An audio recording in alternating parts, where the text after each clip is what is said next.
Thank you all so much for being on this panel.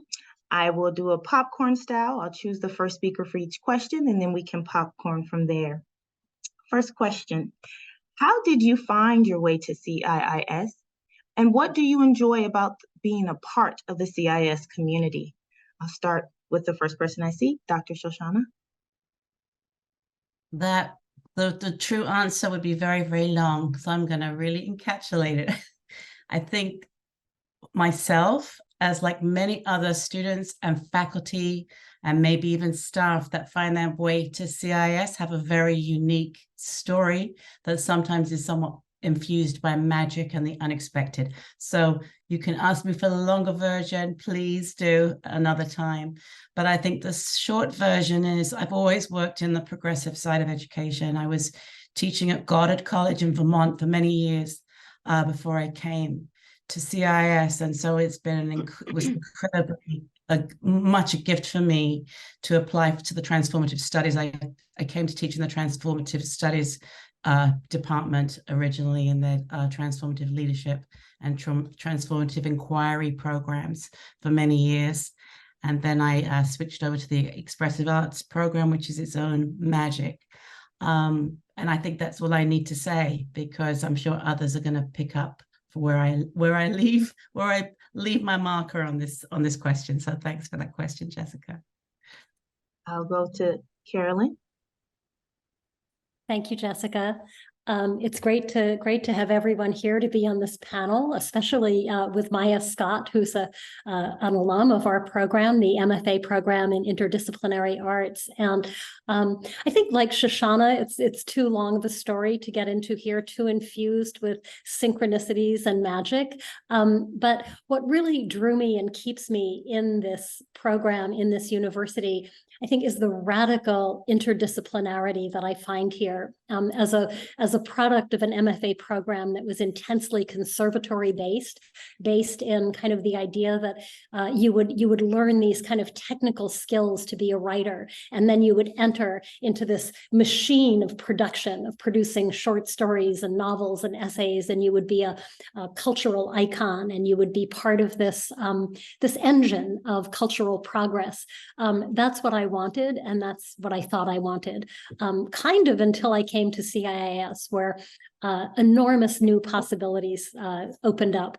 And our program is aggressively interdisciplinary, and maybe Maia can speak to this. Maia embodies the interdisciplinary artist whose concerns also include social life, community life, work with vision impaired people, and the arts. And to me, that's been an enormous influence on my work and has really changed the way I think about myself as an artist. And I think it's changed the way students coming through our program think of themselves as artists as well, that they're not kind of one identity. It's a way of thinking. Writing is a way of thinking. Drawing is a way of thinking. Maia can tell you that creating labyrinths is a way of thinking. So for me, this is a place where I learn every day, and that's why I stay. I've been here for, I think, 15 years, and every day has been new. Thanks. Wow, thank you, Carolyn. That's an amazing. I love how you explain that. I took notes. And then Maia. Good morning. So I'm going to bring on the magic later and start with just some literal bits and pieces stuff for my story. And basically, it took me at least 10 years to find an MFA program that I wanted and to bolster up the courage to apply. At the time, there were a couple wonderful programs that had fizzled out, and there were still a couple more, around. And I finally was like, if I'm going to do this, I've got to do it while there's still programs out there that speak to me. So I applied to a couple, not CIIS. To me, CIIS was just like, the bar was just like way too high for me. I couldn't even fathom being accepted.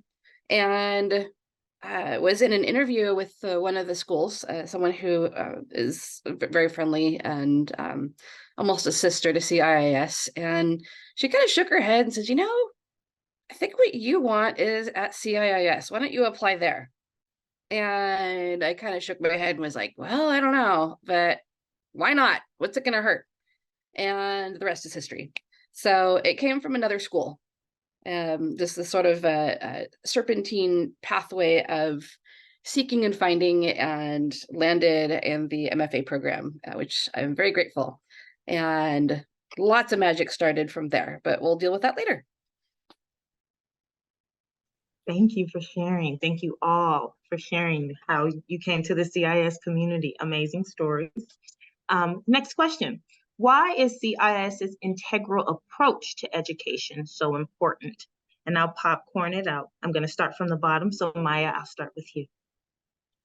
Beautiful. Okay. Belonging. For me, it all came down to belonging. I remember going in to speak with the person who was in charge of disability related services, which threw me for a loop at first. I'm like, they don't have a designated person, and I'm going to need help with scantrons and 1.5 test taking time and blah, blah, blah, all these different things. I didn't need any of that, which was pretty incredible. The way that the teaching process happened, I felt like I'm losing words because it was pretty amazing.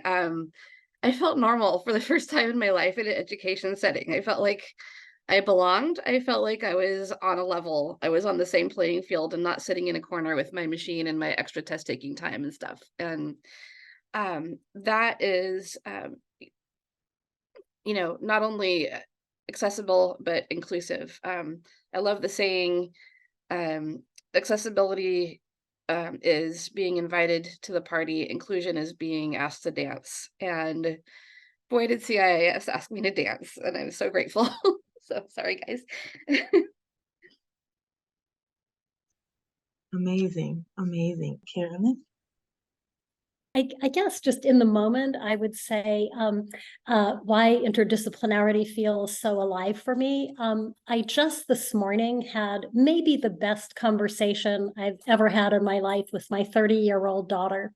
And it was this breakthrough conversation that came after she listened to a podcast with Anna Benassi of the ICP program and Emily Marinelli, also an ICP, in which they posed the question, as therapists, what do you see when you look in the mirror of Erised? I think it's Erised from Harry Potter. Yes.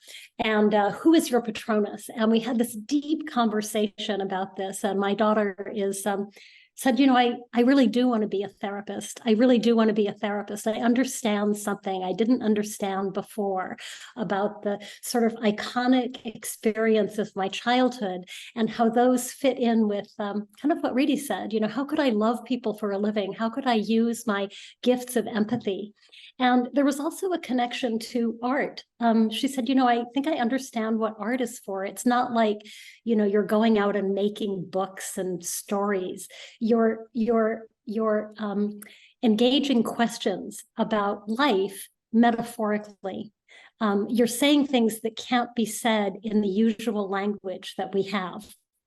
And I think that's what I feel all the time, but it's become very alive for me. I see Anna Benassi just right in my screen, right in the center. And it's what makes teaching in our program so exciting is that I'm really much more of a learner than I am a teacher here. And I try to be just open to the influences that are really pouring through me all the time.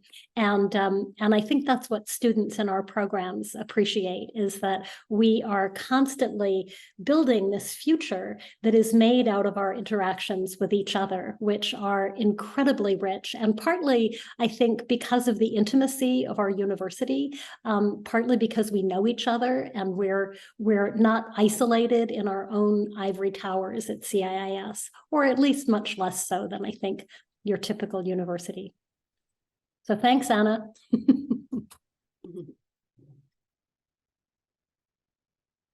Go ahead, Dr. Yes. Shoshana. I guess I'm next. I'm just listening to my friends and colleagues here. It's so beautiful to be in this conversation. And yeah, you know, the loving for a living. I love that. Maybe that should be our byline, loving for a living. And I'm just thinking about it. What does integral mean? No one even really seems to know what that exactly means.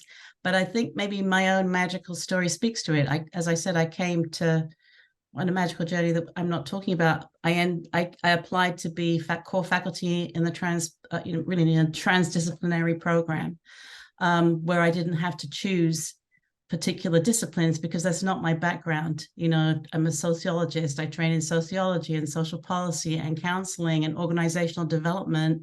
My doctorate's in human and organizational systems. So it's not of any one thing. And there are very, very few places where I could call home. And I was so blessed to find, and for like the mutuality of finding CIIS and CIIS finding me. That feels like what integral is about, like finding each other, and like on that microcosm of finding each other. It's like that's my kind of wish for everything in the world, that we are constantly in resonance and finding where helping the pieces get back together so that we can practice love, radical love in the biggest way, which, you know, this idea of beloved community, which comes from, you know, Dr. Martin Luther King's philosophy, which is very underpinning in the expressive arts program that I'm a part of now, is a very radical idea. It's not wishy-washy. It's about the power of the truth and speaking truth to power because it's in the higher interests of our collective survival. Sort of echoing Charlotte's initial comments as well. And, you know, I came into this university in the transformative studies program, and within 2 years, I was asked by the current academic dean. She took me in her office, she sat me down, she said, Shoshana, I've got an unusual thing to ask of you. And I'm like, well, what can this be? And I'd come from a different university. I'd come from the East Coast where something like this would never have happened. She said, I'd like you to consider taking over being the chair of the Expressive Arts Therapy Program. I'm like, this is very strange. Why would she be asking me this? And it's that kind of a small, small responsive university, because we're so small. She'd happened to have been I was at the time the chair of the Faculty Diversity Committee. And I had co-facilitated with one of my colleagues in transformative studies, Dr. Arusa Fahim, I'm going to say her name, she's in Pakistan now, a diversity retreat for the faculty, and the dean had been a part of it. And I'm a drama therapist by training, so I got to be transdisciplinary in what we were doing. We did a lot of expressive arts, and I think she kind of got that I was a leadership person and an artist. And where else would this happen, that I would be asked by one of the leaders in the school that I didn't even know knew me to take over running another program? I mean, I had to sit with it for a while, but I just think it speaks to our intimacy, our transdisciplinarity, our ability to be responsive. Not that we have no problems, because we have every problem, of course, that every institution has, but I think we have the capacity to move in all levels, like to take action, to create change and move. And I'm talking about from the heart, that piece that Ridi brought in, you know, that we are able to move each other. Wow. One, thank you all for your vulnerability to share, but I took lots of notes. Thank you all. This was amazing. Our next question is, could you speak about how studying or teaching at CIIS, and some of you have already kind of pinpointed some things, transformed your experience in the wider community outside of CIIS? This could be in your scholarship or your professional work, for example. And then I'm going to start a little bit different. I'm going to start with you, Carolyn. Okay, thank you, Jessica. A couple of examples come to mind. I've been a writer of literary fiction for my whole life. And in the last decade or so, some of my collaborations at CIIS have really changed my work. I feel like I'm sort of a chrysalis right now. I'm in this sort of ugly, awkward phase of development. It's influenced a lot by work I did several years ago with the Philosophy, Cosmology, and Consciousness program, offering a suite of courses about philosophy and the novel, love, death, and annihilation, and contemporary literature and cinema, and courses on autocosmology, which is a new genre that Brian Swim, author of Journey of the Universe, and I proposed together to invite philosophers and writers and artists to think about how personal experience, personal first-person human experience mirrors the processes of the universe and actually funnels out so that we can understand the universe through our own personal narratives, stories, imaginations, and metaphors. That's really changed my work. Another example is when former Dean Shirley Strong at CIIS proposed, as part of our beloved community, a collaboration with the organizers of Burning Man. She invited us to think about how to infuse principles from the 10 principles of Burning Man into our beloved community at CIIS. And I took that challenge seriously. And because CIIS is CIIS, I was able to offer a course for 3 years called Art and Survival, Radical Creation at Burning Man, in which students went to Burning Man, created an art project, and survived. That was those were the core requirements of the course. And that experience transformed itself into my first ever screenwriting foray, into a script for a proposed television series about 80,000 people trapped at Burning Man by a novel virus, which I finished just before the pandemic began. So I think if I have any powers of prophecy, they came from the collaborations I've had with the students in our program and with faculty across the university. So I'm in an awkward phase of newness and weirdness, which is really where I like to be. And those are 2 examples. Thanks. How intuitive and so creative. And Maia? Oh, where to start? On a very simplistic level, just to set things off, one of my favorite aspects of learning at CIIS came from the faculty not having all the answers, but asking all the right questions. And that prompted me to do some seriously messy, sticky, beautiful, glorious, wondrous,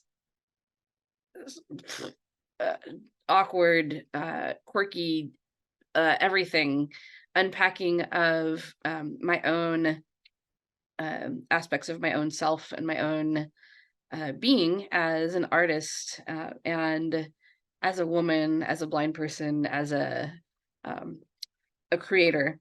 And for the first time in my life, I can say that I felt like I belonged in my body. And when I left there, I felt a sense of groundedness and presence, and not always confidence. I don't want to say confidence, like, I can go out there and do anything, but a sense of interconnection and inner connection. And with that sense of opening, the magic really started to happen. I remember going into the open house and sitting with a faculty member, and she kind of laughing and saying, "Hey, you're not doing this to get a job, are you?" And I remember saying, "No, I'm doing this for myself." And maybe a month after graduation, I met a former coworker on the bus who was like, who shared with me that they needed an emergency hire at City College.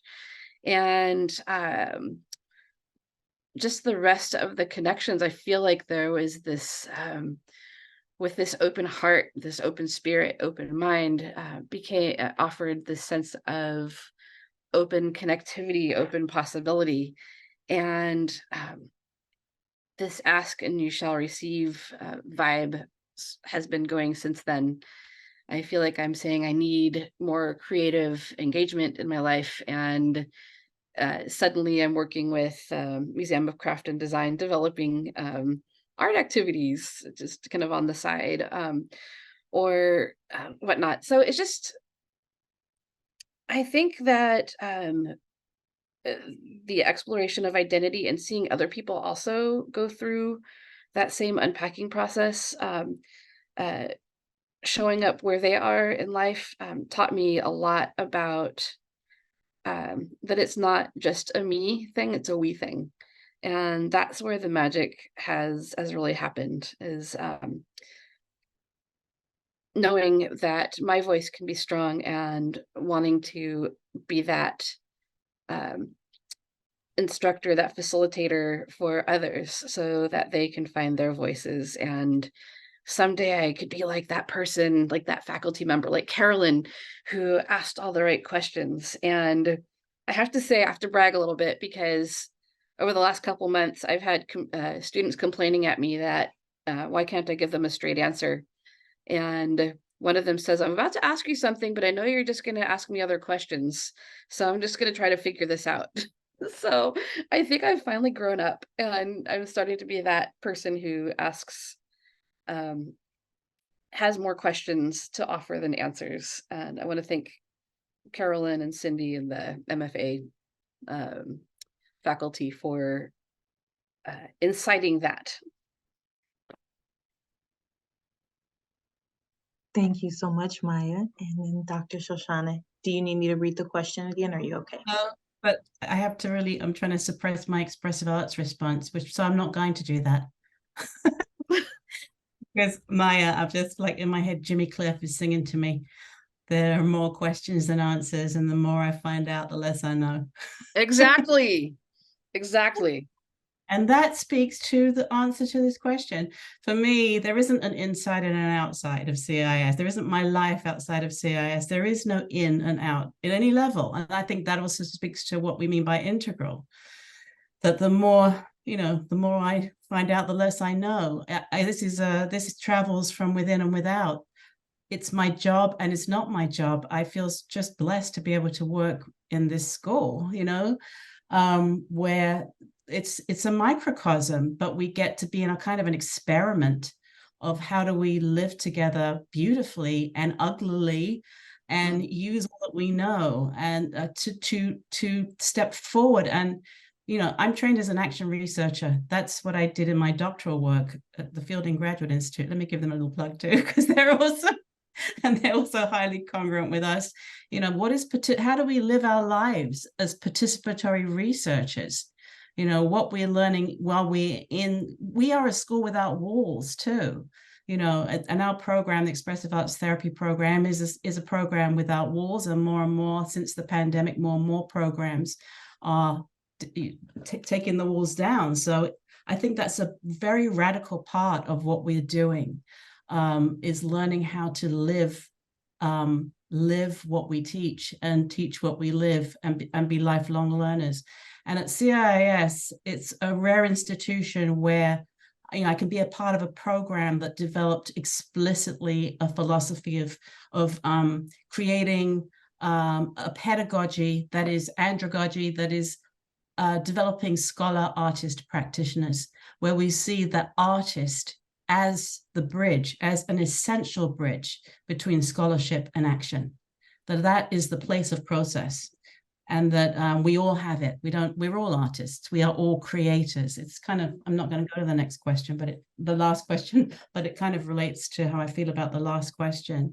Again, echoing Maia, we don't know where we're going. This is interaction. As we move, everything is shifting. Everything is always shifting all the time. So it's just about creating more and more consciousness of the how are the shifts happening in every second, and how do we bring more intention to that as we go from the I to the we. I love that idea, you know, that we are a we. I think that's true of all of our programs and our community. Thanks for the question. All right. This was a wonderful class. Thank you. I feel our last question. Well, we have another question, but the other one's a little bit simpler. But the last question, in your opinion, how does the community at CIIS help individuals step into their dreamed reality, especially in the context of our theme of towards building a bright future? I've been chewing on this question and having trouble answering it. And I think I know where to go with this now. One of my instructors, choreographer, and Anne Leitenthal, said that it's okay to fall in love with other people's work, and encouraged us to fall in love with other people's work. She also, at the time, was co-creating Skywatchers with a community in the Tenderloin, where she was doing some very, very deep listening, and has built this amazing culture and program that's still doing amazing work to date, starting back around 2014. So of course, I'm saying this because I've fallen in love with her work as well. And I think falling in love with other people's essences of what they're creating, to have the privilege of working with my students and falling in love with the way they crossed a space, or falling in love with the way they fill that triangle with color, and just falling in love with simple things. CIIS is very politicized, and there is a lot of unpacking and pain and joy, and it feels very fuzzy and beautiful and complex, but it's made from this simple thing of vulnerability and daring to be outside of oneself, to love others and what others are doing and being. So I'll just leave it with that. Thank you for sharing. Dr. Shoshana? Can you ask the question again? I got so absorbed in the listening. Of course. In your opinion, how does the community at CIIS help individuals step into their dreamed reality, especially in the context of our theme towards building a bright future? Great question. And but my sense is, though, that dreams are always shifting. And my experience of seeing students go through the program is seeing how the act of stepping into the program, going through the unexpected things that they learn, shifts the dream. And it's not only what they're going through in the program, it's also how things are shifting in the world. And I think it's a dynamic process. And our community allows for it to be a dynamic process. It's the alchemical process. Yes, we're political, we're also alchemical. We are, it's about the transformative process that if we knew where we were going before we started, it would be a real shame. That's not education. When you come in thinking you know where you're going, you've got to think you know where you're going when you come in. You absolutely have to. And then do your best to say goodbye to that and let yourself be changed. I'm a improvisational theater background. Let yourself be moved, let yourself be changed, let yourself be influenced, and know that you're influencing others, and then see where you end up. I've got one of our graduates, and some of you on this call I know are there who know her very well, Yvonne. She has graduated from our program. She's a school counselor now. I am a devotee to her daily Instagram feed, where she has melded together her incredible fashion sense and interest in her fashion art with her advice to caregivers and parents. every single day. She gives an incredibly important practical teaching to teachers while she's having a cup of coffee, wearing something beautiful that she probably picked up in a charity store. Every single day she is, and now she's also in a doctoral program. I don't think she would know she would be where she is now when she came into our program. And I feel incredibly proud of her. And she is inspiring me every day. It's like, oh, what is Yvonne wearing today? What's the color of her bag? What's her teaching? It's beautiful. Thank you. Carolyn? It's such a great question, and I think Shoshana sort of pointed toward where I would go in talking about scholar artist practitioners at CIIS, and talk about being vulnerable. I think of all the faculty, I feel like I know the least. I am not a scholar. I'm an artist. I'm a writer, and I would say my job is not to know anything. My job is to be present to possibility. And so it can be hard to be in a room full of intellectuals. But I feel like our program and all the programs at CIIS are about drawing together intellectual, spiritual, and creative life in a container in which the answers aren't known yet. And I know that's the way to be. For me, it's the way to be, to live in a container of not knowing, of possibility, and to be sort of writing and thinking your way into what's next, not coming just from an intellectual point of view. And I would just give a plug to the Department of Interdisciplinary Arts is now in collaboration with the East-West Psychology program, and I hope other programs, to offer a degree pathway that allows people to work on their art and scholarship simultaneously and earn an MFA degree and get support in art making while they earn a master's degree or a PhD in another program in a discipline. And I think this is really, really exciting. There's a creative dissertation pathway so that people really can expand their idea of what it means to earn a PhD, what it means to be a scholar, artist, practitioner, and what the products of that work might look like if they're not just industrial products. Thanks. Thank you all. What a dynamic group of multidimensional individuals. And with gratitude, thank you for edifying and restoring and this groundbreaking time and sharing your transcendent journeys to your bright futures. Thank you all so very much.